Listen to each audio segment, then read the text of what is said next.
Hello all, welcome to cook and chill with Nikki. ఈరోజు నేను soya veg pulao ఎలా చేయాలో చూపిస్తాను. ఇది మార్నింగ్స్ లంచ్ బాక్స్కి వెరీ లెస్ టైంలో చేయొచ్చు.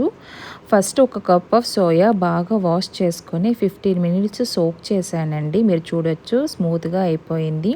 దీని మసాలాకి ఎలా చేయాలో మనం చూద్దాము. సో ఫస్ట్ బ్లెండర్లో కొత్తిమీర తీసుకున్నాను, కొంచెం కొత్తిమీర and 1.5 spoon of ginger garlic paste and 2 green chillies. Ginger garlic paste నా దగ్గర ఎప్పుడు స్టాక్ పెట్టుకుంటానండి. ఇదైతే మనకు వంట చేసేదకి ఈజీగా అయిపోతుంది, ఎక్కువ టైం తీసుకోదు.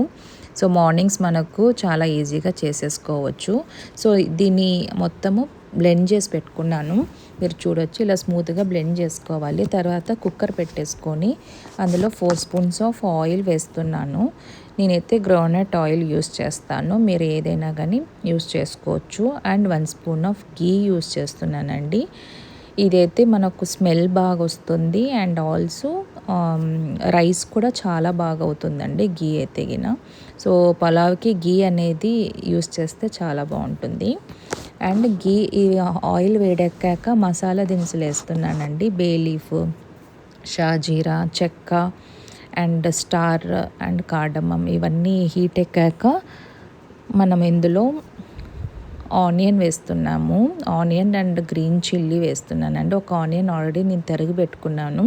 గ్రీన్ చిల్లీ అనేది నేను స్పైసీ కోసం వేస్తున్నాను, మీరు అవాయిడ్ కూడా చేసుకోవచ్చు. నాకైతే స్పైసీ ఇష్టం కాబట్టి వేసాను. తర్వాత ఒక టమాటో వేసానండి. ఇవన్నీ మగ్గాక నేను వెజిటేబుల్స్లో క్యారెట్ అండ్ బీన్స్ తీసుకున్నాను. మీరు ఇంకా ఏమైనా ఎక్స్ట్రా పీస్ కానీ ఇలాంటివి ఏమన్నా మీకు అవైలబుల్ ఉంటే కన్నా వేసుకోవచ్చు. నా దగ్గర గ్రీన్ బీన్స్ అండ్ క్యారెట్ ఉంటే యూస్ చేశాను. అండ్ కొంచెం పుదీనా వేసాను. పుదీనా స్మెల్ మనకు అరోమా బాగా వస్తుంది పలావ్లో.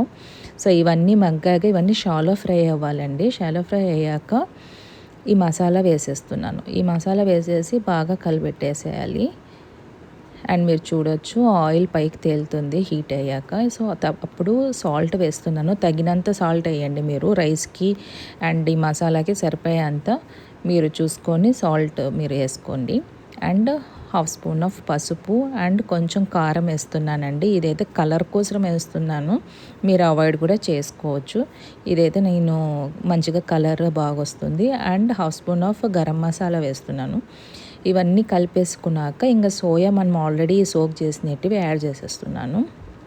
మీరు చూడొచ్చు ఈ మసాలా అంతా మనకు ఈ సోయాకి పట్టేసుకోవాలి. సో బాగా కలిపేసినాక నేను వాటర్ ఆల్రెడీ హీట్ పెట్టింటానండి, ఆ వాటర్ వేసేస్తున్నాను.